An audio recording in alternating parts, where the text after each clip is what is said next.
안녕하십니까, 엄 사장입니다. 네, 안녕하세요, 유표입니다. 네, 옛날 생각나네요, 방송에 이렇게. 완전 옛날 생각 많이 나네. 카메라 하나 가지고 둘이 앉아가지고 있는데, 몇 년 만인 것 같은데, 이게? 옛날에는 사실 카메라, 그렇지, 한 3, 4년 됐죠? 이 친구가 한국 들어가면서부터 계속 원격으로 뭔가를 했으니까. 그렇죠. 안 하다가, 지금 갑자기, 본의 아니게, 본의 아니게, 이 친구는 뭐였죠? 출장 온 김에, 네. 지금 저희 집에서 방송을 찍고 있습니다.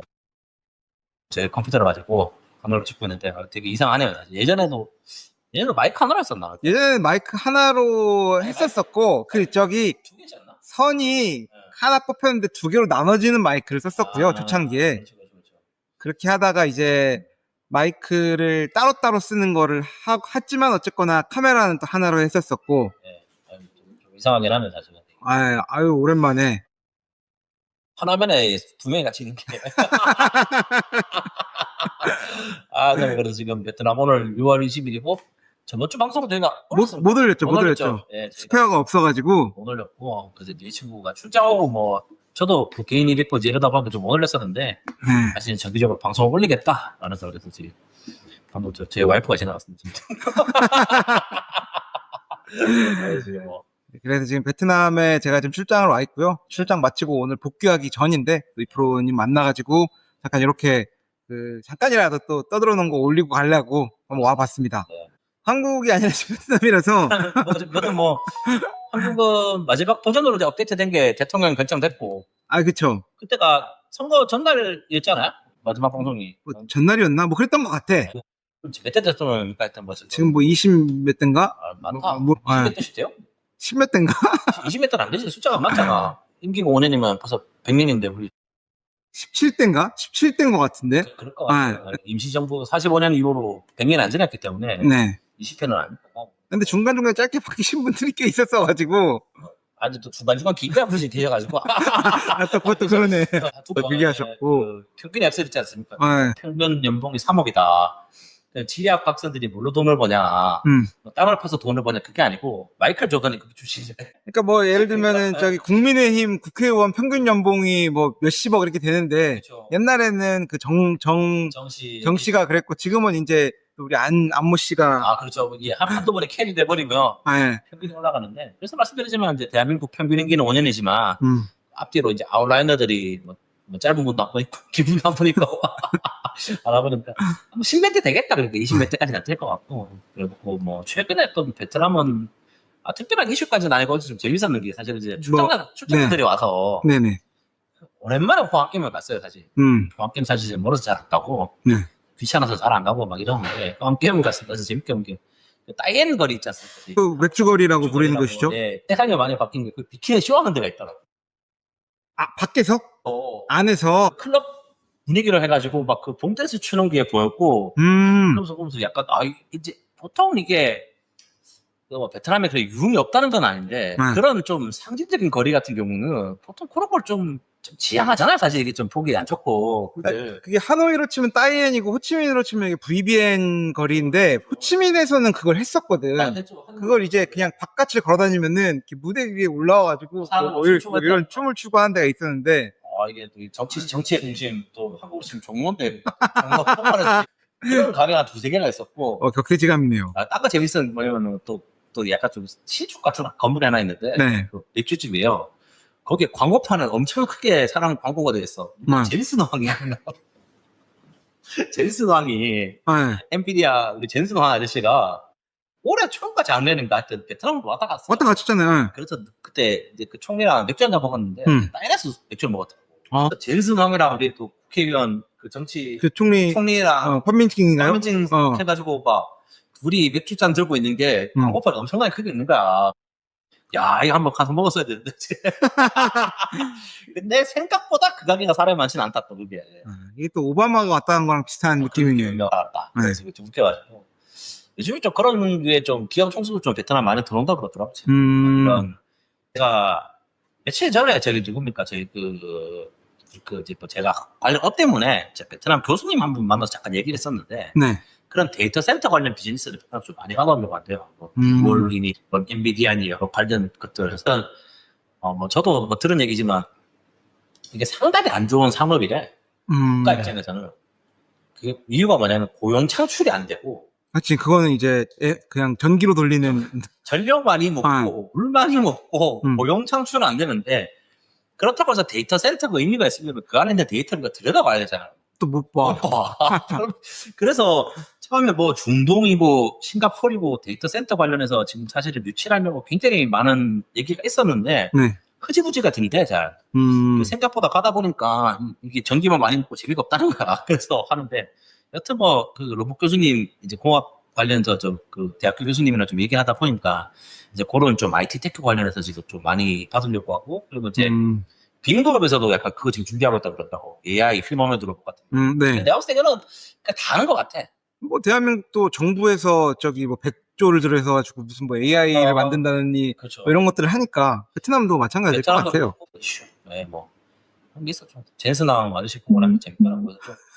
제가 지금 어제 제가 술을 먹어서 기억은 안 나는데 그래서 하나 봐서야 되는 게 베트남에서도 그 가죽 자켓을 입었을까? 더운데. 네. 우리 젠스나운 아저씨가 더운 나라에 이 가죽 자켓을 젠스나운이 입었을까? 일부러 이런 유명한 기업들의 오너들이 미국은 막 스티브 잡스는 그 목폴라티 입는 거고 제스나운은 또 뉴발란스 신발에 그렇게 입고 젠스나운에 들어보니까 그 약간 그 컨셉을 이렇게 메이킹을 할 때 이런 그 소프트웨어 엔지니어지만 너무 그런 테크적인 느낌 말고 좀 패션 같은 해서 들어보니까 그 똑같은 브랜드 제품을 그 뭐 가죽 자켓을 뭐 수십 벌 사가지고 돌린다 그러더라고.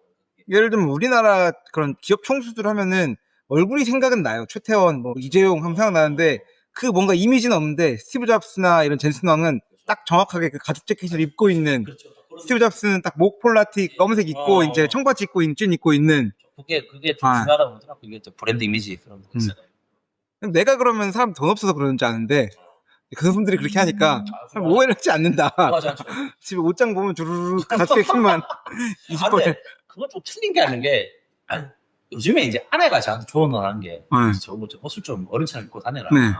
뭐 그런 얘기를 해서 이제 좀 사실 옷 갈아입기 귀찮잖아. 어릴 때는 뭐 홍사는 먹지만 다들 패션 이런 데 관심이 있잖아요. 사실 저도 지금은 저는 개인적으로 관심 별로 없었던 사람이었어서 옷 안 사는 사람. 저는 이제 나이 뭐 거의 40 다 돼가지고 이제 관리하라고 이러니까 이랬었는데 사실 어릴 때 저도 옷 같은 거 되게 좋아했었거든요. 그때 나이가 드니까 이제 가장 먼저 소비를 줄이는 게 난 그쪽이더라고. 의류, 패션. 예를 들면 원래도 근데 제가 알기로는 소비가 별로 없으셨을 것 같은데. 나도 마찬가지고. 그 서른 때 그냥 물 먹고 밥 먹는 것처럼 옷을 걸치는 거지. 그러다 보니까 조금 소비를 줄였었는데 근데 와이프가 조언을 한 게 사람 만나고 하는데 좀 잘 입고 다녀라고 해서 옷 좀 살려고 하고 이렇게 그렇습니다. 근데 이제 확실히 이제 나이가 드니까 좀 그런 걸 좀 줄어드는 것 같아요. 예전에 막 특정 브랜드가 좋았다 이랬는데 이제는 이제 브랜드에 대한 뭡니까 이런 이제 소비라는 건 없어진 것 같아요. 사실 이거는 저번에서도 말씀드린 그 MZ 소비랑 좀 연관이 되는 게 MZ 분들이 확실히 이제 이런 기성세보다 돈이 없다 보니 그런 저렴하고 노브랜드 제품도 좀 패스트 세일인지 할 수 있고 좀 이게 그런 걸 많이 찾는다 그러더라고요. 트렌드 자체가. 그러다 보니 이제 그게 돌고 온라인 쇼핑 쪽에 맞고 그런 얘기들이었죠. 다른 뭐 재밌는 얘기 없습니다. 뭐 저는 재밌는 건 없고 베트남에 넘어왔으니까 이번에 이제 또 기업분들 한 뭐 10여 분들 모시고 이제 베트남에 올 일이 있어서 왔는데 그냥 뭐 지난번에 얘기했던 부분인 것 같긴 한데 미팅이나 이런 데 있었던 짝퉁샵들이 문을 닫아둔 거. 그때 호황경은 자살하고 있다는 거. 이거 정확한 기준은 모르겠어요. 근데 그 메이드 인 비엔남은 안 닫았더라고 또. 안 닫았어요. 도대체 어떤 기준으로 이런 일이 벌어졌는지 모르겠지만 우리 한국 기업들이 베트남에 오시면은 뭐 기본 코스였거든요. 그냥 미팅 한인타운이라고 하는 곳에다가 그냥 딱 풀어놓으면은 뭐 짝퉁도 사고 쇼핑도 하고 뭐 이것저것 사기도 하고 하는 게 가게가 진짜 많았거든요. 뭐 아예 또 닫은 건 아니야. 그냥 전화하면 셔터 올려가지고 또 쇼핑도 하고 한다라고 하긴 하지만 기본적으로 좀 분위기가 많이 좀 다운된 느낌이 났는데 뭐 요게 조금 저한테는 변화였다. 사실 이거 뭐 부끄러운 말이라고 하긴 뭐하지만 그냥 베트남에서 저는 그런 옷들을 많이 샀거든요. 예를 들면 지금 이프로님 입고 계신 헤제스 셔츠 이런 것들도 미팅 가면은 좀 편하게 사니까 굉장히 저렴한 가격에 뭐 짭인지 찐인지는 모르겠지만 그냥 뭐 입는데 불편함 없는 옷들을 좀 쉽게 살 수가 있어가지고 그거를 뭐 명품의 짭이기 때문에 산 게 아니라 그냥 저는 의류를 사는 행위를 미팅이라는 곳에서 하면은 조금 더 저렴하게 했었던 입장이긴 했는데 이게 조금 뭐 불편함이라고 하긴 뭐하고 기업들을 풀어놓을 곳이 없었고 기업분들도 이런 부분들에 항상 생각을 하는데 이렇게 할 수 있는 내가 사라진 거에 대한 불편함이 있었다라는 게 그냥 이번에 왔었던. 그래서 지금 뭐 저희 올해 초부터 여러 가지 얘기를 많이 했는데 베트남 정부에서 굉장히 많은 변화와 개혁 개방 정책들을 펼치고 개혁 개방이라고 해야 되나? 근데 뭐 그치, 통제 정책을 펼치고 있는 상황이고요. 뭐 이프로님이랑 아까 전에 이제 베트남에서의 비즈니스 모델이나 사업 이런 얘기도 했었고, 이 정부가 정권을 이끌어 나갈 이런 이제 이런 강력한 뭔가가 필요한데 그게 바로 이런 방향이다. 뭐 이런 얘기도 했었던 것 같아서. 아마 이제 베트남에서도 이제 사업 관련해서는 좀 그런 식으로 좀 접근을 많이 하시면 좋을 것 같다라는 게 아까도 지금 뭐 얘기한 것처럼 저희끼리 커피 마시면 한 얘기예요. 사실 이게 기존 15년 부정부패 척결과 사회 정화 운동을 통해서 15년을 버텼으면 앞으로 15년은 이런 우리가 일반 이제 서민들의 삶에 좀 밀접한 좀 이런 규제들이 좀 많이 생길 것 같아요. 좋은 의미든 나쁜 의미든. 기존에 어떻게 보면 이런 일반 시민들이 좀 무질서했던 부분들을 이제 좀 뭔가 이런 통일 정책 같은 그런 식으로 해서 좀 많이 규제를 할 것 같고, 그런 의미로 이제 말씀한 것처럼 저번방송도 말씀드린 것처럼 계속 짝퉁, 뭐 안 좋은 재료, 뭐 로우 퀄리티 뭐 이런 것들에 대해서 규제들이 엄청나게 많이 들어갔다라는 그쵸. 거죠. 예. 뭐 사이공 스퀘어는 또 그러고 보니까 전멸이라던데. 그건 전멸일까요? 제가 느낀 게 뭐냐면 좀 대놓고 장사하는 데 같은 경우는 제한을 거는 것 같고, 근데 웃긴 게 뭐냐면은 어제 호황게임 가면 짝퉁 가게 다 팔고 있었거든. 거기 호황게임은 안 가봐서 모르겠는데 호황게임에 있는 그 노스페이스 파는 애들은 있었을 것 같다는 다 생각을 했습니다. 그거는 약간 내 느낌상 뭐냐면은 하노이 쪽 노스페이스는 시장 느낌으로 잡잖아. 약간 그런 것 같아. 그러니까 호황게임 시장 안에 일부 섹션 뭐 이런 느낌. 옆집은 미술품을 팔고 옆집에는 문자를 팔고 뭐 이런 느낌이잖아. 근데 사이버스퀘어라는 느낌은 그냥 A부터 Z까지 짝퉁 파는 가게. 맞아요. 그 안에 뭐 국수집도 있고 BM 이런 느낌이라서 그런 느낌으로 조금 차별화가 둔 게 아닌가 생각이 들고, 그리고 예, 그래서 뭐 옷 얘기를 하자면 좀 잠깐 말씀드리면, 제가 요즘 옷 사는 데가 우리 옛날 도시계단 같은 얘기 많았잖아요. 그 옷을 빼돌릴 데가 있는 것 같아. 그거 뭐 있다고 해서 이제 저희 그 의류 쪽에서 일하는 친구들은 자기 거를 파는 데들을 둘러보고서 아 이거는 짭이네, 이거는 진짜 우리 건데 여기 판매되고 있네, 이런 것들을 또 파악하는 가게들이 있었어요. 요즘에 제가 좀 들어가지고 옷 사러 가는 가게들이 보면은, 저는 사실 봉지 전문가가 아니기 때문에 이게 진짜인지 가짜인지 몰라요. 그리고 제가 봤을 때는 진짜 가짜라는 게 의미가 없는 거야. 제가 똑같은 원단으로 만들면 똑같잖아. 예를 들면은 저희 지인 중에 가방 공장 다니는 친구 있다. 그 친구가 투미를 만드는데 짝퉁 투미가 더 잘 만든대요. 퀄리티가 더 높다 이거야. 부자재를 제외하고. 부자재를 제외하면 짝퉁 투미가 더 좋은데 왜 그러냐면은 나름 이제 공장에서 좀 숙련분들이 나와서 거기 그때 6개월 된 신짜리 돌리는 거랑은 처음 다르다는 거죠. 이게 사람이 핸드메이드로 만드는 거다 보니까. 근데 이제 차이 같은 경우는 뭐냐면 이제 부자재 같은 경우는 단가 때문에 다르다고. 그 친구 말로는 그것도 나쁘진 않다라는 얘기는 아니지. 근데 말씀드리는 게 어차피 원단이나 이런 거는 일정 수준이 넘어가면은 제가 봤을 때는 그 브랜드에 쓰는 거랑 똑같은데 좀 차이가, 최근에 이제 제가 이제 주위에 지인을 통해서 옷 사러 간 데를 가보면은 그 중화에 있는 뭐 그런데 중화나 다른데 동네 몇 개 가보면은 이거는 짝퉁으로 만들면 안 되는 브랜드가 있어요. 그러니까 이것까지 짝퉁으로 만들 이유가 없다. 그치 그런 거. 그게 나쁜 의미가 아니라 좋은 의미로 한국의 도메스틱 브랜드 좀 비싼 제품들 뭐 사실은 그거를 굳이 외국 사람이 알아서 찾아서 그걸 짝퉁을 만들기 위해서 뭐 뭔가 디자인을 하고 프린팅을 하고 한다 해서 좀 개인적으로는 안 믿기거든. 예를 들면은 뭐 최근에 하여튼 제가 뭐 브랜드 이름은 기억은 안 나는데 비싸요. 자켓 하나 뭐 8만 원, 10만 원씩 하는데 이게 보면은 그 백화점에 파는 브랜드가 아니야. 약간 도메스틱 브랜드 이런 거 좀 보세는 아니고 약간 뭐 본인들은 약간 그 스트리트 패션 좋은 표현을 하면 그런 게 있어요. 무슨 스타일. 예를 들면 무슨 뭐 디올 푸치 스타일이라는 약간 뭐 상품성 같은 있잖아요. 그런 거 보면 어차피 본인들은 스트릿 브랜드지만 본인은 거기 이제 뭐 돈을 따가지고 만들었다라 이런 거 하는 건데, 그런 제품들을 파는 가게를 보니까 제 느낌상 이거는 그게 아닌 것 같아.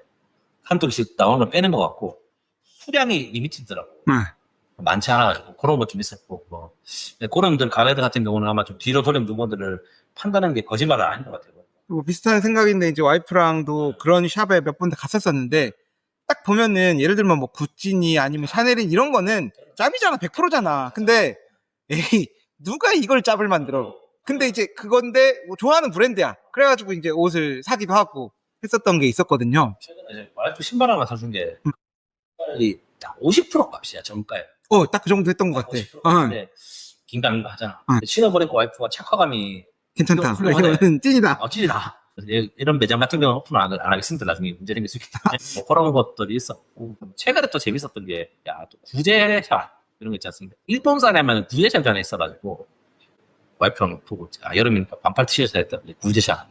옛날 생각나서 가봤는데, 가격이 터무니없이 비싸더라고. 제가 구제샵 얘기를. 네, 그래서 구제샵 갔는데, 일본 사람의 사장님이더라고. 네. 근데, 와, 티셔츠가 사고 싶은 게 몇 개 있어요. 예를 들면은, 웃기가 뭐냐니까, 마이크로소프트에서 티셔츠가 있어. 마이크로소프트 로고가 찍힌 약간 굿즈 같은 느낌의 티셔츠? 굿즈랑 아니면 내 느낌상 그런 거 있잖아. 마이크로소프트 초창기 직원들한테 나눠줬을 것 같은. 그 이제 직원티. 직원티. 공장을 지을 때, 뭔가 그 나눠줬을 것 같은 인부들한테 그런 티셔츠예요. 사야 될 것 같아. 얼마? 50만 동? 50만 동? 8만 원이야. 그러면 160만 동. 파는 거야, 내가 처음에. 11만 동이면 사야 내가 그때 8,000원, 만 원이면 사는 거야. 또 못하 그런 티셔츠들 이제 좀 이게 빈티지 샵들이죠. 구제하게 말하면 빈티지 샵들. 그런데 가니까 자켓 이런 것도 보고 청자켓 야 이거 언제 만든 건지도 모르겠는데 1970년대 맞는 것 같아요 보니까. 그런 자켓들 가격 막 25만 원씩 하는 거야. 그래서 베트남에서 갔는데 그렇게 비싸요? 오너가 일본 사람이에요. 그러니까 내 느낌상 약간 일본 들어갈 것 같은 물건들 셀렉션 해가지고 편집숍 그러니까 빈티지를 티셔츠 보면 기가 막힙니다. 그냥 뭐 봐도 뭐 그런 거 있어요. 옛날에 뭐 1970 몇 년도 뭐 스타워즈 뭐 초판 부츠 막 이런 거 있잖아. 옛날에 막 그 막 되었으면 이걸 살 여유가 없어졌을까 삶에. 아니 아내는 사고 싶으면 사라 그랬거든. 네가 진짜 하고 싶은 거면 어차피 나가서 친구들이랑 술 먹어도 10만 원인데 그냥 옷 사입고 술 한잔 덜 먹어도 안 돼. 근데 이제 마음에 여유가 없어지는 거야. 옛날보다 돈을 많이 버는데 왜 내가 이거를 지금도 보면 예쁘고 사고 싶은데 편하게 좀 더 못하게 되는 게 이게 어른인가 이제 그냥 그런 거 있잖아. 사실 그런 거 있잖아요. 옛날에. 그럼요. 옛날에 뭐 가전제품 이런 것도 그냥 뭐 보고 그냥 당신 짝 어려도 테니까 사고 싶으면 사잖아 그냥 뭐. 그치. 이제는 이게 사모님의 컨펌이랑 이게 아니고 그냥 뭐 그 고민을 하게 되는 거죠. 그냥 이게 물론 뭐 소비 성향이 있는 사람들은 더 많이 하겠지만 뭐 그렇지는 않다 보니까 이게 조금 그러더라고요. 이게 지금 자꾸 뭐 택배 때문에 지금 약간 끊기는데 그게 업무적으로 지금 물건 주고 받을 게 있어가지고 끊기는데 여튼 이게 좀 어른 된다는 게 마음의 여유가 없어졌다.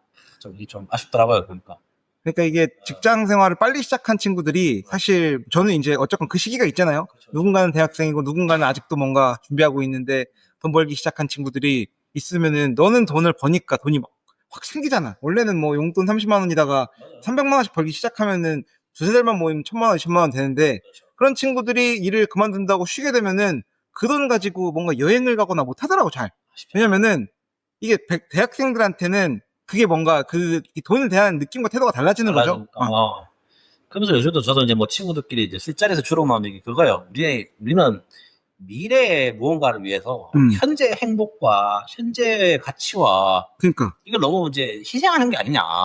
예를 들면 이런 삶의 태도가 옳은 건 아니지만 서양 애들 분들 보면 되게 많잖아요. 그 힙시처럼 돌아다니면서 그냥 뭐 한 2달, 3달 뭐 파트타임 일하다가 한 달 여행 갔다 오고 뭐 이런 분들 되게 많은데 사실 그런 동양 사람들이나 보면 되게 좀 가서 저 어른스럽지 못하고 저 애도 아니고 저거 뭐 평생 저렇게 살 거냐고 하는데 근데 물론 그렇게 산다는 게 옳은 건 아닌데 그게 뭐 좀 우리는 너무 그렇게 안 사는 것 같다라는 게 사실은 조금 그러니까 항상 알 수 없는 그 미래. 근데 그 미래에도 결국은 미래가 현재인 거고. 그렇죠. 아끼면서 아끼고 살다 보면은 뭔가 항상 미래만 살게 되는 그렇죠. 뭐 고민이 많습니다. 와이프가 자주 컴플레인을 많이 합니다. 우리 연애할 때 그래도 어디 뭐 여행도 좀 가고 있었는데 결혼하고서 저희 집을 샀으니까 집 사고 뭐 하다 보니까 뭐 근처에 어디 여행도 한번 못 갔다.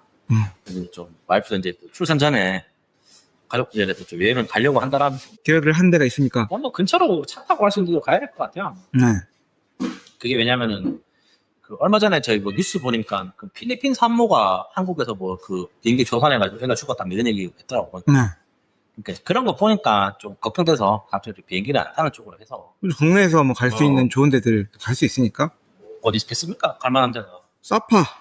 사파는 다 바꿔야 되는 와이프가 그냥 때.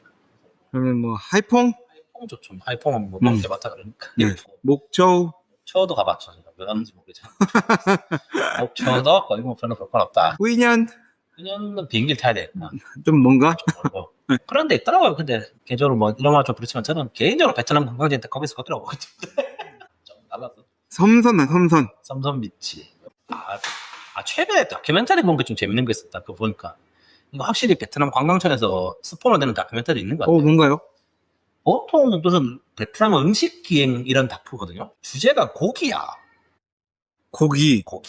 넷플릭스인가요, 일단? 넷플릭스 안 해요. EBS인가 이런 거였거든. 한국. 한국. 그래요? 무슨 육가공 어디 뭐 요리사인지 교수님인지 와가지고 거기를 가는데 장소가 어디냐면 무슨 그 근처가 더 축장이 있고 그 근처에 보면은 무슨 그 와이프는 거기를 알더라고요. 약간 베트남에 있는 약간 전통 보존하는 동네 이런 데라 가지고 그 막 전통 옷 입고 막 행사하고 하는 데고 고기가 어떤 거냐면 무슨 진짜 뭐 대나무 이만한 바베큐 구워가지고 그게 약간 뭐 하노이 전통 고기 약간 명절 음식 뭐 왕이 이런 건데 그 동네가 그거를 전문적으로 만드는 동네래요.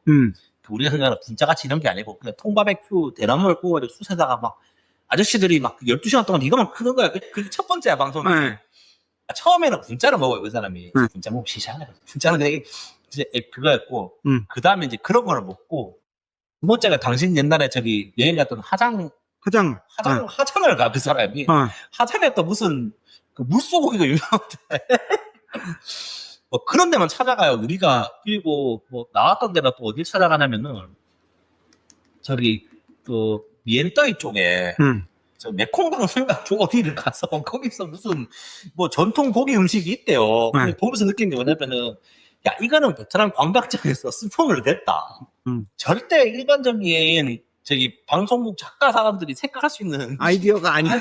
같이 와이프도 보다가 와이프도 야, 이 사람도 한국 사람들 얘기를 어떻게 알고 가지? 자기는 처음 들어보는 데라는 데 있잖아요. 무슨 메콩강 삼각주 어디 가서 진짜 그 뭐 버티기 고기 먹고 있잖아요. 그러니까 이게 알게 모르게 느낌상 그런 관광청들끼리는 약간 이런 식으로 좀 저기 세계 테마기행 뭐 그런 브랜드의 그 다큐멘터리인가요? 그런 느낌이. 저희 집 고양이입니다. 영상을 보시면 보일 건데 저희 고양이 귀엽습니다. 그게 참 중요하다 보는 게 요즘에 베트남 인도 사람 여행 많이 오거든. 그래요? 그게 인도 유튜브 하나가 대박이 났대요. 그 인도가 베트남 사람이 지금 인도 사람이 무슨 베트남 관련 유튜브를 하나 했는데 그게 인도 사람들한테 엄청 화제가 돼가지고 인도 사람들이 오는 그 뭡니까 그런 좀 유명 관광지 중 하나가 돼가지고 요즘에 호황경각 인도 사람이 되게 많아요. 그런 것도 이제 이런 거 보면 느낌상 그런 유튜버들도 베트남 관광청에서 좀 스폰해주지 않았을까라는 생각 든다는 거죠. 그러니까 이 힘이 엄청나기 때문에 그런 것들을 관광청에서 잘 하면은 그게 이제 여러 가지 세수 효과도 늘리고 좋을 것 같습니다. 약간 그런 컨셉이 되는 것 같아요. 인도 부자가 약간 뭐 베트남에서 약간 뭐 호화롭게 뭐 그런 느낌이 있잖아. 뭐 좌충우돌 여행기 뭐 이런 거를 인도에서 인기가 좋아가지고 저희도 혹시 뭐 관광청 공고 받았어요. 열심히 할 수 있는데 우리는 어디 관광청을 받아야? 베트남 관광청에서 제가 연락 주시면 되겠지만 뭘 해줄 게 있나? 열심히 하겠습니다. 보여드리겠습니다. 떡보시면 보여줄 수 있는데 그렇습니다. 이 정도면 되지 않나 싶은데 또 뭐 재밌는 거 없나? 이 정도가 뭐 최근에 재밌는 거예요. 또 뭐 아까 뭐 얘기 어디까지 했었죠? 그런 얘기 했었고 그런 얘기 했었고 아까 지나가서 얘기한 게 타이어드 시티라고 관광샵인데 이제 베트남도 이런 아까 저번 방송이랑 비슷합니다. 약간 그런 뭔가 디자인 그런 리 브랜드랑 비슷한데 요즘에 호황게임 쪽 가시면 이런 샵들이 많이 보이거든요. 이제 기존에 보면은 이제 저희가 뭐 옷 이런 거 이제 베트남에서 이제 물건을 산다고 하면 약간 그 짝퉁 힐러들에 대한 그런 동남아 사람들, 베트남 사람들 수요가 좀 있다는 게 예전에도 이 얘기 누가 한번 했을 것 같은데 방송 출연하신 분이 그런 디자이너 관련해서 좀 이런 정형화된 뭐랄까 그런 디자인 틀에서 좀 벗어나 있고 사람들이 싸다 보니까 그런 동남아 쪽 디자인에 대해서 좀 수요도 있다라는 얘기 때문에 친구가 얘기 들었어. 그런 웹 디자인이라든지 상품 디자인 같은 걸 좋아할 때 그런 약간 특히 베트남 같은 경우가 이제 그 동아시아와 동남아의 중간에 있다 보니까 그런 좀 크리에이티브한 것들에 대해서도 좋아하고 그런 거 좀 뭐 관광차 한번 가보시라는 거. 요 정도로 해서 저희 그냥 서두 인스트롤 한 20분 했는데 하고 뭐 이렇게 오늘의 주제는 본격적으로 이야기 나는 오늘의 주제는 이제 베트남에서 좀 1등인 것들. 네. 베트남에서 세계에서 1등하는 게 뭐가 있냐? 한국에서 1등하는 거 하면 생각나는 거 뭐 있어요? 김치 소비량. 그렇죠. 뭐 다, 아직은 봐야 되는 게 김치 소비량은 중국이 더 많을 것 같은데. 그 김치의 범주를 어디까지 봐야 되는지 모르겠지만 야채를 염장한 음식은 중국이 더 많이 먹을 것 같고 소주 소비량은 그래 한국 1등이겠다.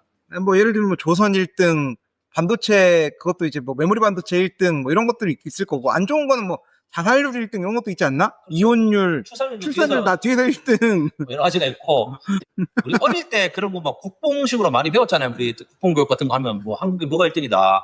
뭐 1등이지 근데. 우리는 그런 거 배운 적 없나? 1등이다. 배우지까지는 않았던 것 같고 그냥 뭐 우리가 기본적으로 뭐 조선 1등 뭐 이런 거는 듣고 자라왔던 것 같은데 또 어떻게 바뀌었는지는 모르겠어요. 그건 한번 봐야겠지만도 이건 뭐 농담입니다. 이건 뭐 방송 진지한 얘기는 아니지만 얼마 전에 그 세계 이혼 소송 안 했었잖아요. 한국에. 세계 이혼 소송. 아, 그치. 그 위자료가 상당할 거거든. 그 2조 얘기하는 거. 그 정도면은 그 기네스 좀 침하지 않나? 뭐 그 정도 급일 것 같아. 아마 그 제프 웨어서 이혼했을 거예요 아마. 그 사람도 그 위자료가 저 단위에 나왔을 건데 그 회사 쪽으로 생각하면 아마존이랑 이거랑 비교가 안 되지 않나? 그러니까 비교가 안 되는 회사에서 그 조단이랑 이렇게 나온 조단이랑 뭐 이건 약간 그 랭크에 꼽힐 만하지 않나. 세계 이혼 소송 뭐 그런 거 아니에요? 그 확정 난 건가? 이제 확정 났잖아요 근데. 네. 그 어제도 술자리에서 나온 얘기했는데 여자분 연세도 많으시던데. 또 이혼 소송 얘기 나오니까 베트남에서도 저기 커피집 커피집 아저씨가 이혼을 하면서 돈 많은 게 돈 많으면 뭐하냐? 니우 띠엔들 남지 얘기를 하면서 했던 게 그때가 얘기 나왔던 것 같은데. 그 회사가 반반했고 그때 그 여자분이 거의 창업자 같은 느낌이라서 완전히 그냥 그걸 거기는 진짜 공동 창업 멤버 느낌이었고 해서 실제로도 지금 킹커피라고 하는 브랜드가 있죠. 브랜드가 있고 G7과 쌍벽까지는 모르겠고 어쨌거나 굉장히 유명해서 더 맛있다는 사람들도 있고 뭐 그렇습니다. 근데 사실 이제 우리 그 2조 거기 같은 경우에는 뭐 저랑도 좀 관련이 있긴 있습니다만. 이거 뭐 딴 얘기인데 어제 제 출장 오셨던 분, 그 지인이 그분을 아신대 여자분을. 그래요? 실제로 봤대요. 근데 표현이 좀 웃긴 게 뭐냐면 진짜 보석 같은 사람이래. 장난이 아니라 그 여자가 예쁘다 뭐 이런 느낌이 아니고 아우라가 있는 사람 있잖아. 물론 뭐 제가 이제 술자리에서 그 얘기했죠. 그거 2조를 듣고 나니까 그 아우라가 느껴진 거냐 진짜로 그랬냐라고 하는데 어쨌든 그분의 표현에 빌리자면 뭐 같이 상관 아니지만 이런 느낌으로는 상당히 대단하신 분이다라고 하시더라고요. 좋은 의미입니다. 그 아우라라는 게 그런 뭐 이상한 얘기가 아니고 진짜 사람이 그런 정말 곱게 자랐고 막 우리 같은 사람들한테 안 느끼시는 아우라들 있지 않습니까? 그렇죠. 그런 그게 진짜 있다라고 하시더라고요. 소리 빼야 돼. 한국의 1등은 뭐 지금은 잘 기억이 안 난다. 뭐 그런 것들이 있다. 여러 가지가 있었다. 본인들 이제 알아서 새겨 들으시면 되는 거고. 그래서 이런 맥락에서 베트남에 1등 하는 게 뭐가 있냐 뭐 이런 얘기인데요. 저희가 자료를 좀 준비를 하긴 했는데 오늘 여러분들이 보시는 거 들으시는 것처럼 방송이 따로 지금 컴퓨터를 띄워놓고 좀 공부하면서 하는 게 아니라 만난 김에 날먹으로 하는 거라서 이게 좀 틀린 얘기도 있을 수 있고 그런 부분들 여러 가지 분들이 잘 걸러가면서 좀 들어주시면 감사하겠고요. 네. 뭐 시작을 한번 본격적으로 해보겠습니다.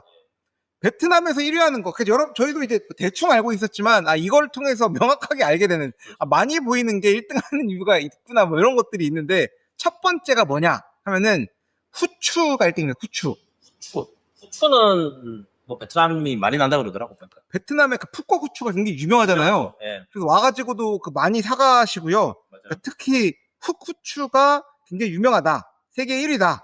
베트남산 후추가 전 세계 후추 무역의 중심지로서 이런 스파이스 무역의 20%를 차지하는 흑후추 시장에서 베트남이 1등을 차지하고 있다라고 하고 있고요. 22년도 저희 3년 전 기준으로 전 세계 후추 생산의 55%를 베트남에 사고 있다. 이게 시점의 문제인 게 이게 한 400년 전이 이제 베트남에 그랬으면 이게 후추가 금값보다 비쌌다 아닙니까? 그땐 그랬지. 그랬으면 베트남 굉장히 부유했을 건데 이 시점이 중요하다. 그렇죠, 이게. 어쨌든 베트남에 오시면은 뭐 푸꾸옥산 후추가 유명하니까 사가라는 많이 했는데 이게 베트남이 후추 생산으로 굉장히 유명한 나라구나 하기 때문에 그랬다는 것 정도로 알면은 좋을 것 같습니다. 후추 선물 줘봤어요? 선물을 줘본 적은 없고 후추를 사간 적은 몇 번 있습니다. 예, 먹으려고. 근데 솔직히 말해서 후추 맛은 좋아하지 않나? 이게. 그치. 아니 근데 저는 이제 어. 그 후추는 사실 그 국밥집 가면은 그 순후추라고 돼 있는 거. 어떻게 써? 네, 그거 많이 먹는데 베트남 후추는 보통 이제 그 그라인딩 해가지고 먹는 그런 거잖아요. 이게 아래 굵죠. 네, 아래 후추라서. 뭐 그런 것들을 많이 먹은 적이 사람 있다. 찾다 가면 그거 주지. 그래, 맞아. 그런 것 같아. 그쵸. 네. 후추는 필요하시면 사가시라. 후추 맛이 좋다. 이런 거고. 두 번째는 내가 이거 좀 의문이 있었는데 해결된 거예요. 조사하면서. 베트남의 1등인 것 중에 두 번째가 캐슈너트가 1등인데요. 근데 이게 캐슈너트가 1등인 게 아니라 캐슈너트 가공 및 수출 1등인 거야. 그런 거지. 그러니까 내가 베트남만 가면 사람들이 캐슈넛, 저희 장인어르신이 또 이런 걸 좋아하세요. 캐슈너트나 이런 견과류를 좋아하셔가지고 맛있죠. 왔다 갔다 할 때 와이프가 많이 사가곤 했었었는데 가면은 항상 캐슈너트가 브라질산 뭐 이러는 거란 말이야. 그래서 내가 인도산 원래 인도가 많이 나고 정확하게 내가 어디산이었는지 기억은 잘 안 나지만 그 인도산, 나이지리아산, 코트디부아르산 뭐 이런 거래요. 그래서 아니 베트남이 그럼 왜 도대체 그러면 캐슈너트를 왜 베트남에 사가냐 했는데 그런 원물들이 베트남으로 대부분 넘어와서 베트남에 세계 최대의 가공 공장이 있다. 이렇게 보면 된다. 캐슈넛이 아마 이게 캐슈니드 지방 뭐 이게 유리할 거예요. 아마 인도 쪽에서 나온 견과류가 그거고. 네네. 근데 이거는 저도 이제 캐슈넛 과자 주위에 들어보다 보니까 그 마카다미아, 캐슈넛 이런 것들은 네. 고퀄리티 제품 우리가 먹을 수가 없대. 그건 이제 누군가가 이미 다 미주 수출이래요. 네. 미국 애들 견과류 좋아하잖아요. 캐슈넛, 마카 이런 거 다 좋아하는데 우리도 사실은 뭐 여기 롯데마트니 어디 마트 가서 물건을 많이 사는데 사실은 뭐 맛있긴 하죠. 근데 이제 저도 이제 주위에 읽다 보니까 맛있지 않아요? 하니까 아니라고. 여기서 나오는 진짜 A 퀄리티 아까 말했던 가공을 통해서 나오는 것들은 여기 베트남 사람들은 못 먹고 다 미주 수출이죠. 미주 유럽 수출하고. 네. 뭐 한국도 그런 얘기 있었잖아요. 예전에 저기 뭡니까? 저기 하모라고 해서 뭐 게짜노 뭐 이런 것들 보면 지금이야 좀 이제 좀 트렌드가 바뀌었는데 한국만 해도 옛날에 해산물 좋은 건 다 일본으로 갔어요. 왜냐면 친구의 제 부대 선임이 네. 대구에서 해산물 도매 소매 이걸 했었는데 네. 그때 얘기하는 게 뭐냐면 지금은 이제 한국이 경제 발전이 많이 올라와서 네. 이제 한국이 이제 그런 이제 해산물 고급 해산물에 대한 수요가 있다 보니 이제 뭐 일본산 우니, 일본산 가리비 이런 거 막 수입을 하지만 그러니까 저희 어릴 때만 해도 100%다 그거였대. 한국산에서 A급, 진짜 S급 제품들 같은 경우는 일본 애들이랑 그냥 이거 다이다이를 내준 다음에 다 일본 수출하고 남은 거 먹는 이런 느낌인데 아마 캐슈넛도 그래서 A급은 없다. 근데 일단 베트남에서 가공은 많이는 한다. 네. 뭐 그렇다. 그래서 베트남이 캐슈넛을 가공하는 데 1등이다. 그래서 저희가 가지고 있었던 실제로 제 와이프랑 예전에 그런 얘기 했었거든요. 이거 뭐 베트남산이 아니네? 아니야. 도대체 그럼 왜 이걸 베트남이 싸다고 베트남 많이 사가지 했었는데 결국은 가공하기 위해 베트남에 들어왔던 것들이 베트남 현지에도 판매되고 있는 거였다라는 게 이제 정답이었다. 좀 이상하지 않아요? 브라질에서 가공하면 안 돼. 거기에 그 숙련된 노동 인력과 이런 인프라가 잘 깔려 있다네요. 맞아요. 뭐 캐슈넛 가공을 한다는 게 제가 비하는 건 아니지만 떡지 만드는 게 아니잖아. 거기서 하면 안 되나? 브라질에서 하면 되는 거 아니에요? 혹시라도 아시는 분 있으면 방송 댓글 좀 부탁드리는데. 네, 하여튼 뭐 중간에 얘기인데 형들 팟빵으로 들으시는 분들은 좋아요 하나 찍어주시고요. 저희가 많이 읽고 참여는 못하지만 달아주시면 누군가가 듣고 있구나 하는 그 위안이 된다. 뭐 유튜브와 저희 팟빵으로. 그렇죠. 이게 듣는 사람이 없다고 생각하면 섭섭하거든요. 듣고 있다라고 인증 남겨주시면 시간 될 때는 한 번씩 또 저희가 댓글도 달고 하겠다. 세 번째는 역시 뭔지 몰라서 그냥 넘어갔었는데 또 찾아보니까 알겠는 게 판가시우스 메콩 메기에 대한 양식 및 세계 수출 1위 국가다라고 합니다. 이름 자체가 메콩 메기니까 메콩강에서 뭐 자라는 이렇게 베트남의 해산물 이런 관련해서 좀 그게 많을 수밖에 없는 게 나라가 길고 하다 보니까 다른 동남아 국가들에 비해서는 약간 해산물 가공 쪽이 좀 발달한 것 같긴 해요. 사실은 예전에 이거 좀 뭐 메콩 얘기 하기 전에 사실 메콩 얘기는 길게 할 수 없는 게 제가 잘 모릅니다. 그치. 슈퍼마켓 가면은 필레로 팔아요. 약간 필레 그치. 필레 생선. 내 친구라 이게 뭐야라고 하다가 완제품을 보니까 알겠더라고. 슈퍼에 파는 음식. 그래서 베트남이 조림으로 해 먹고 막 그죠. 그 러우집 가면은 그거 한두 박씩 주고 하는 거 그거 같은데. 이 메콩 메기였더라고요. 그때 이제 뭐 다른 얘기지만 이제 뭐 제가 예전에 베트남 주식 관련해서 막 또 친구들이랑 얘기하다가 네. 일단 유망한 게 뭐냐 새우 가공업체였어. 새우 가공. 새우 가공. 음. 근데 요거는 그 예전에 우리 지인 중 한 명이 옛날에 베트남 작전주의 당한 게 이런 거 한번 있었거든. 그 뭐 이상한 뭐 메기 수출 뭐 이런 거 아닌데 갑자기 작전주의 베트남도 작전주가 엄청나게 많은 게 지인 중 네. 한 명이 베트남 수출이 동태 수출이다. 동태 가공. 동태를 가공한대요. 지금 생각하면 그 친구가 잘못 찾아갈 수도 있는 게 그 동태가 베트남에 없으니까 번역을 동태를 했을 수도 있어요. 영어를 시키니까. 당신도 아는 사람입니다. 네. 동태 가공업체에 투자가 있는데 내가 했거든. 베트남에 동태가 한다는데 동태가 아니 동태가 한국에서도 지금 명태죠. 명태가 한국에서도 지금 수호 문제 때문에 안 잡히는데 동남아에 네. 잡히면서 형님 그런 생선 가공업체 동태 가공을 한답니다. 근데 결국 그 친구가 이제 끝물에 당해가지고 당했다. 주위에 그런 분이 하나 있어요, 제 주변에. 지금 이제 정상적인 주식이 옛날에 보면 바나나 농장 뭐 이런 거. 베트남도 테마주가 바나나 농장 테마 열고 있었어요. 전 총리 뭐 아들이 바나나 농장 투자했다. 네. 그 소스를 가지고 한 게 있었는데 아까 농담이고 친구 얘기를 듣다 보니까 제가 생각하는 거 재밌었는데 옛날에 어떤 생각이면 그 새우 많이 나잖아. 새우 많이 나죠. 타이거 새우, 인달 새우, 새우가고. 근데 베트남에 주식이 있었거든. 새우가고 관련해서 약간 그 주식 같은 게 있어가지고. 그 들어보니까 베트남산 새우를 진짜 많이 가져간대요. 제 사양. 저 식품업체들이. 이런 거 같은 경우는 이제 앞으로 식량 안보와 이런 거에 직결이 되기 때문에 이런 주식은 좀 유명할 것 같더라고 해서 좀 살까 말까 했는데 고민했었다라는 얘기도 있었고. 뭐, 그렇게 콩메기가 뭐 하면은 뭐 많이 먹는다. 좋습니다. 엄청나게 크더라고요. 영상 찾아보시면 압니다. 이제 가공 양식 및 수출 1위다라고 봐주시면 되고, 네 번째는 여러분들 많이 알고 계신 내용인데 이제 그 로부스타 커피의 생산 세계 1위다. 전 세계에서 커피 생산 자체로는 2등인데 로부스타 그 싼마이 커피죠. 맥심에 들어가는 그런 그 인스턴트 커피에 들어가는 커피 생산에 1위를 차지하는 곳이다라는 게 네 번째였습니다. 이 재배를 하고 사실은 저기 남부 쪽, 네. 저기 달라시나 쪽 부원마토 이쪽 가면 부원마토시나 그렇죠. 가면은 진짜 그 커피 꽃이 핀대요. 3월에 가면 나중에 와이프랑 기회 되면 가보려고 말만 하고 있는데 지금 몇 년째 안 가고 있는데 사실은 뭐 그런 관광 프로그램 있는데 가면 진짜 아무것도 볼 게 없는데 커피꽃이 그렇게 이쁘대. 뭐 커피꽃 뭔지 모르겠네. 그거는 흰색 피나가야 하면 처음 피는데 그런 거 있어가지고 커피는 많이 나고 있는데. 요거 좀 딴 얘기인데, 이거, 슈카 형님 방송에 나왔을 수도 있어요. 내가 보진 않았는데. 요즘에 이게 로부스타를 많이 밀고, 그래서 남쪽 두리안을 많이 키운대. 중국 애들 두리안 수용을 많아가지고. 커피보다 더 불과가치 상품인 두리안. 그러면서, 이게 산업이랑 연관이 있는 게, 최근에 베트남의 길거리에 두리안 가게 많이 안 보여요. 두리안 전문점. 그건 못 본 것 같은데 소주용 전문점이 있나요? 생각보다 기사한심이 요즘 베트남에 많이 보이거든요. 근데 이게 처음에는 그냥 베트남 사람들이 소주형을 좋아해서 그런가. 소주형이 뭐냐면 두리안입니다. 좋아해서라고 생각했었는데 근데 제가 뭐 로직이지만 뒷얘기를 생각해보니 중국 애들 학년 많이 있으니까 많이 사가니까 그만큼 커피밭이라든지 이런 쪽을 작물을 이제 두리안을 많이 키운다고 그러더라고. 근데 그러면은 그 남는 걸 뭐냐 하라고 하면은 소주형 카페가 생기지 않을까. 나보서 요즘에 보면 하노이 기준으로는 보면은 그런 두리안 전문점들이 있어요. 그 과일가게. 옛날 두리안을 전문으로 두리안만 파는 집들이. 아마 그런 거에 로직인 것 같아요. 클레버 프루트 같은 과일 가게 내 두리안 전문으로 하는 데가 있다. 클레버 프루트는 두리안을 팔 수가 없죠. 냄새나기 때문에. 그치. 그런 두리안만 모아 파는 집들이 있고.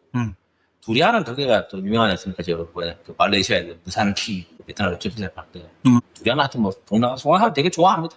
이제 뭐 이런 좀 뭐 커피는 1등이긴 한데 지금 산업 개편이 조금씩 이루어지고 있고 그리고 지금 들어보니까 이게 아무래도 로부스타가 돈이 안 되다 보니 아라비카라든지 이런 다른 품종들 좀 많이 늘어나고 있고 그래도 뭐 아까 이 친구랑 커피를 베트남도 이런 좀 스페셜티 커피들이 조금씩은 늘어나고 있더라고요.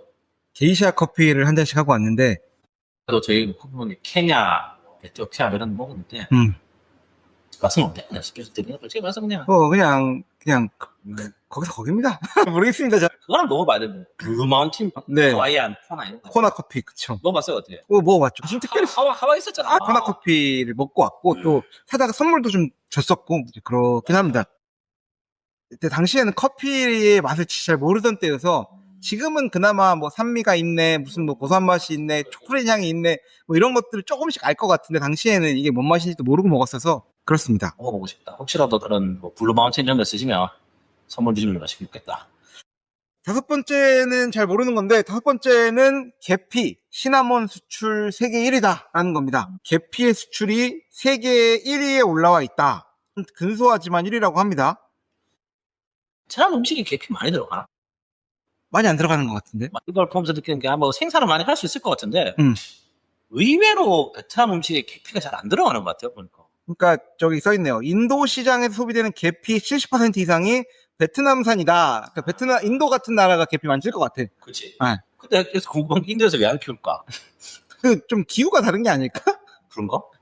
그 정도 큰 나라면은 네. 없는 기후가 없을 것 같은데. 그래서 계속 보시면 인도에서 지금 70% 정도 계피를 하고 있고, 옌바이 꺽남에서 하면 이제 옌바이 꺽남에 하면 이제 그 북부 쪽 고지대거든요. 고지대 쪽에 그래서 하고 있다. 인도네시아 중국. 2000년대 초반에 인도네시아 농가들이 가격 폭락으로 계피 나무를 대거 베어내면서 공백이 생겼는데 이를 이제 베트남이 기회를 삼아가지고 이제 이렇게 딱 들어와서 이제 그 시리안 지위를 뺏어냈다. 요거는 또 재밌는 건데, 라면의 소비가 한국을 제쳤나? 제가 와이프랑 얘기를 한 적이 있거든요. 네네. 근데 하와하고 같은 라면들은 그 냄비에 끓여 먹는 라면이 아닙니다. 그쵸. 컵라면이잖아. 그러니까 그 봉지라면도. 네. 봉지라면도 여기서. 그치. 그냥 물 부어먹는 거잖아. 이 한국 분들은 그걸 어떻게 끓여 드시는지 모르겠는데 그 하와하와라고 약간 그 베트남에 있는 그 핑크색 핑크색 똠 쫌초 까이. 그게 베트남 어떻게 먹냐면은 컵라면처럼 먹어요. 봉지라면. 뜨뜻한 물 부어가지고 이렇게 냄비에다 넣고 그냥 뜨거운 물 부으면 금방 있거든. 근데 이게 이제 저도 와이프한테 물어보는데 베트남 인터넷 이렇게 많이 먹냐? 당연히 많이 먹죠. 베트남 사람들이 뭐 라면도 좋아하고. 두 번째가 뭐냐면 이제 와이프가 농담 삼아 하는 얘기가 많이 적으니까 두세 개씩 먹어야 돼. 그런 의미에서 보면은 한국이 1등입니다. 여기 숫자가 나오는데 맞아, 이게. 한국은 연간이야 이게? 그 73개를 먹는답니다. 73개 연간. 베트남 사람이 연간 85개 수준이라니까 85개의 중량을 합쳐도 한국이 73개의 반절 정도밖에 안 될 것 같아. 반절일 겁니다. 그래서 이제 이런 게 있을 거 가지고. 네, 총 소비량으로 보면 중국이 제일 많다 그러고요. 당연히 그건 뭐 중국이 웬만하면 더 많을 거예요. 이건 예전에도 방송 몇 번 했었는데 이런 통계는 내면 안 돼요. 전 세계에서 생수를 가지고 있는 당연히 중국 제일 먹고요. 뭐일까? 쌀을 뭡니까? 쌀을 제일 많이 소비하는 나라. 햄버거도 내가 중국 많이 먹거든. 그렇게 치면 GDP가 중국이 그 전체 더한 거 1인당 말고 그런 거는 이제 내면 안 된다. 그런 건 제가 안 듣는데 예를 들어 숫자로 하는 거. 제가 볼때 미국보다 햄버거 많이 먹을 거야. 맥주라는 어르신이 필요하면 중국 더 많이 필요했거든 분명히. 이런 느낌이 알게 싶다. 네, 그렇습니다. 한국이 오랫동안 1위를 지켜왔으나 베트남의 급부상으로 하와오가 열심히 팔아가지고 베트남이 1위를 차지했다라고 합니다.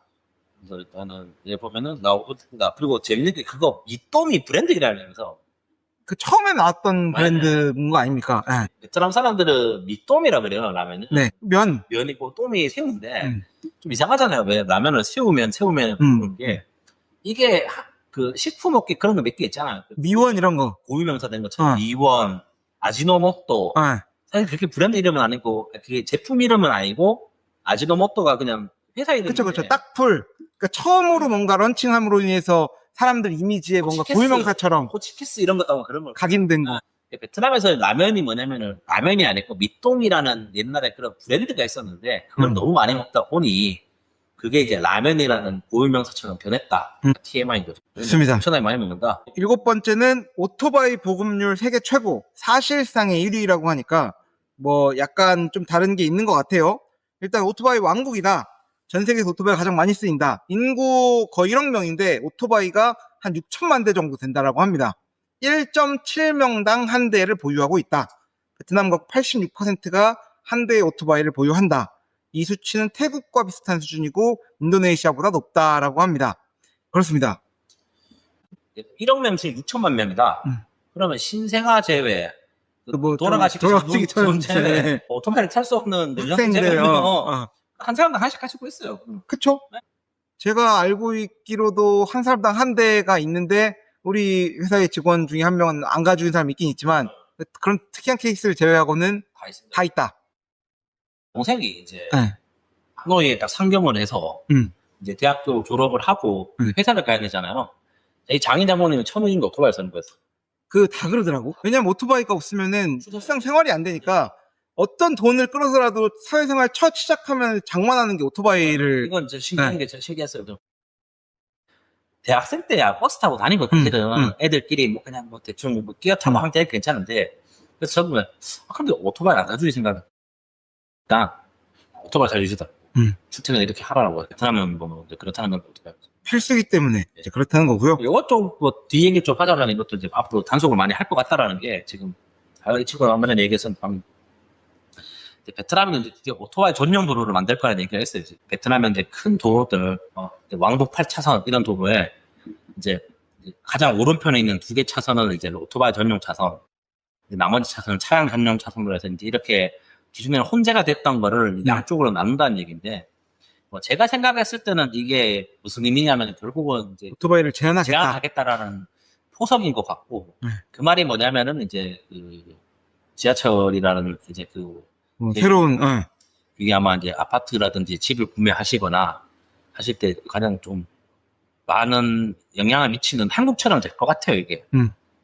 아시겠지만 이런 베트남 같은 공석국 국가는 이게 한 번 시행되면은 급속도로 빨리 진행이 되기 때문에 앞으로 이게 베트남에 이제 주택이라든지 토지 구매하실 때 이런 것도 이제 그 기존에 그 뭡니까 그 저평가 받고 있던 이제 지하철이나 자원도 좀 더 좀 이제 깊게 고민해 보셔라. 베트남이 어쨌건 옛날부터 그 정부 개발 5개년 계획, 전당대회 하고 이렇게 뭔가 계획자를 짤 때 5년 내로 오토바이 수를 확 줄이겠다. 오토바이 못 다니게 하겠다. 이런 걸 계속 했어요. 지키지 못할 약속이긴 한데 이게 또 어떻게 될지는 모르겠지만 어쨌든 오토바이가 현재로서는 없으면 안 되는 인프라 구조고 지하철이 생겼음에도 불구하고 오토바이가 없으면 안 되는 상황이고 BRT라고 하는 버스들이 있지만 현재로서는 쉽지는 않아 보이긴 하지만 어쨌거나 오토바이 비중이 1위다. 요 이것도 좀 재밌었는데 응무옌 성씨 비중이 세계 1위다. 이게 무슨 말이냐면은 한국의 김씨의 비중을 압니까? 한국의 김씨가 한 20% 정도 된답니다. 그러니까 길 가다가 딱 그냥 똑똑 두드리면 5분 20%는 김씨라는 건데 베트남은 길 가다가 이제 그냥 그 돌멩이 던지면 맞는 사람 중에서 10명 중에 4명이 응무엔 씨다.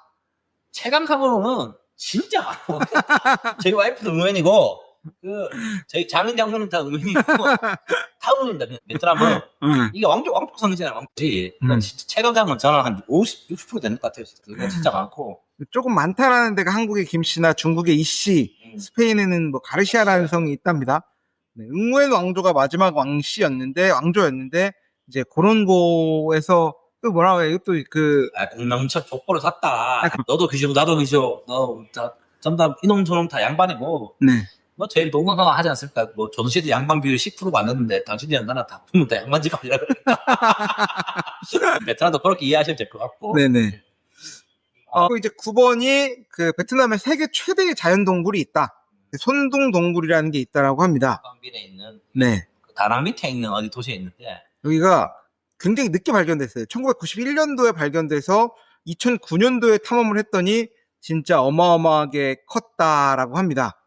뭐 좀 신기한 게 그 동굴 입구가 지금까지 몰랐나 사람들? 감춰져 있었대요. 그렇죠?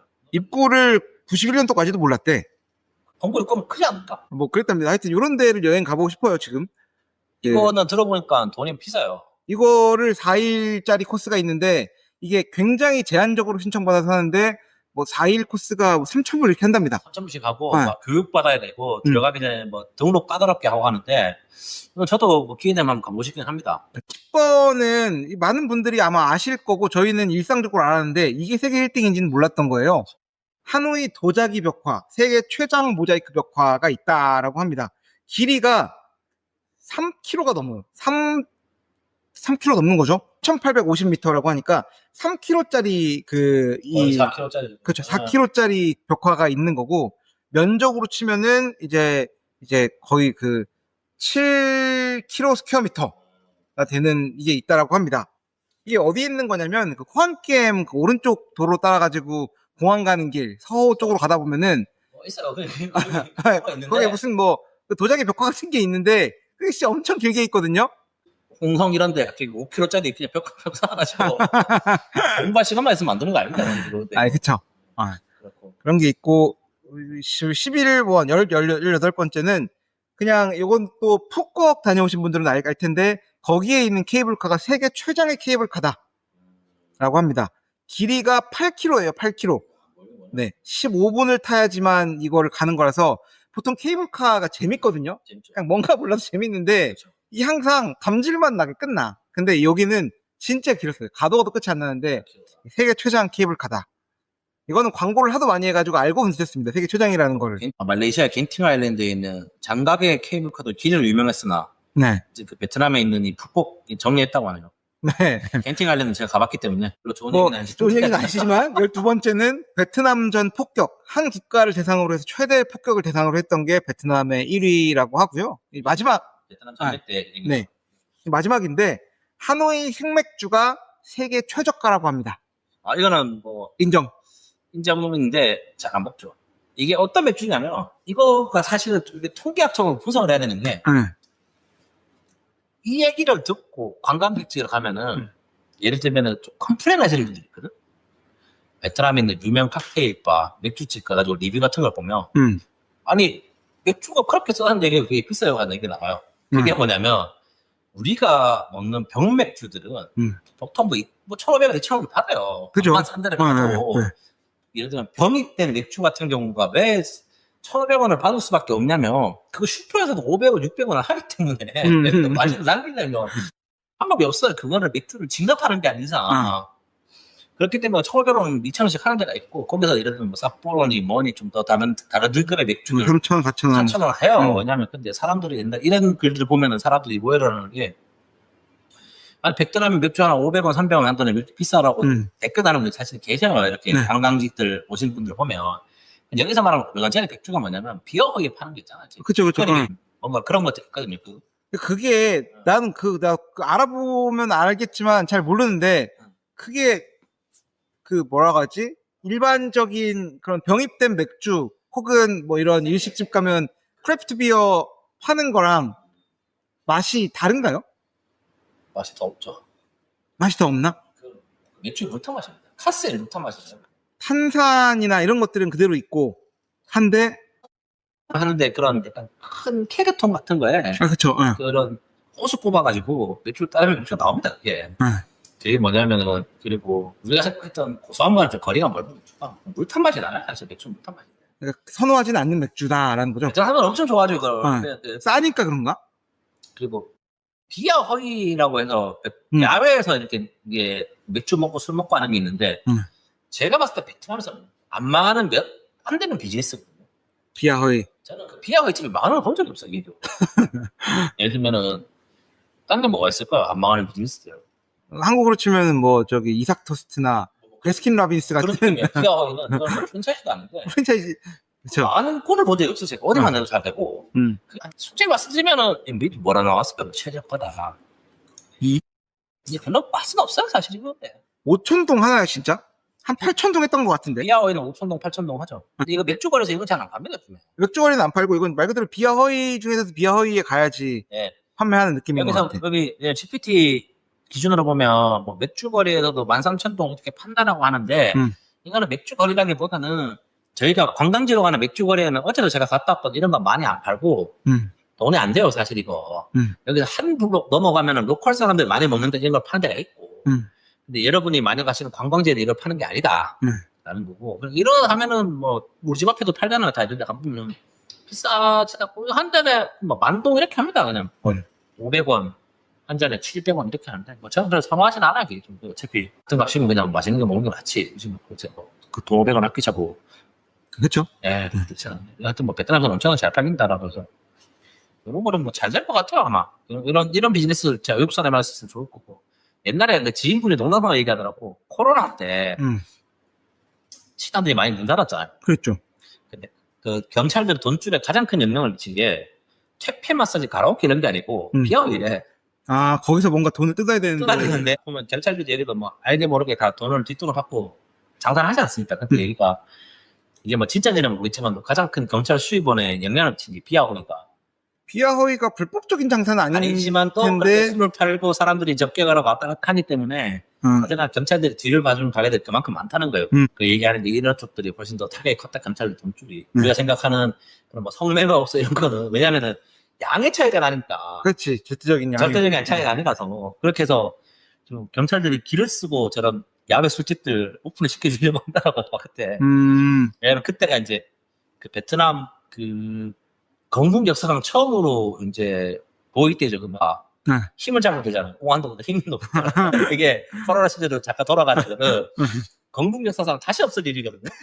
똑같고 질병관리청 뭐 이런 데가 경찰서보다 이렇게 높을 일이 없어. 질병관리청이 다 돌아가면 받아야 되거든.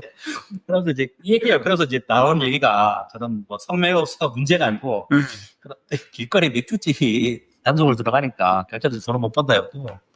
일단 뭐 그랬을 때 그러면서 이게 그래서 일단은 맥주남이 맥주는 싸다. 근데 굳이 그거 드실 필요는 없다. 그런 생각하면 좀 우리가 일반적으로 사 먹는 맥주는 조금 더 비싸다. 라는 거죠. 이거. 그다음에 이제 뭐 맥주 싸다는 얘기 듣고 왔다고 하더라도 그렇게 너무 그걸 큰 걸 기대를 하면은 실망하기 마련이다. 먹어보시면 맛없다. 싸면 싼 이유가 있고 사실 그 맥주가 맛있었으면 지금 한국도 500원짜리 맥주 먹고 있어요. 근데 다 이유가 있다 모든 거. 베트남에서 편의점 캔맥주가 한 2만 동 하지 않나?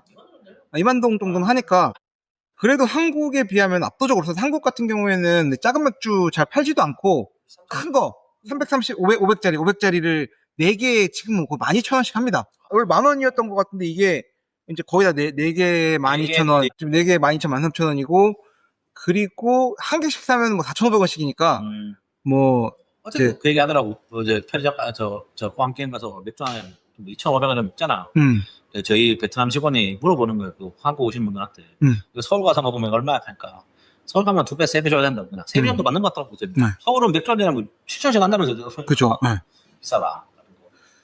그렇습니다. 오늘 이렇게 해서 베트남에 1등 것들이 뭐가 있는지 한번 알아봤고요. 보다 그냥 뭐 알거나 관심 없거나 뭐 이런 부분이었고, 뭐 특별히 저는 이제 약간 그 살룰 1등, 뭐 예를 들면 뭐 그런 거 1등이 뭐가 있나 궁금했었는데, 그런 부분에서는 딱히 아웃스탠딩한 건 있지는 않았다.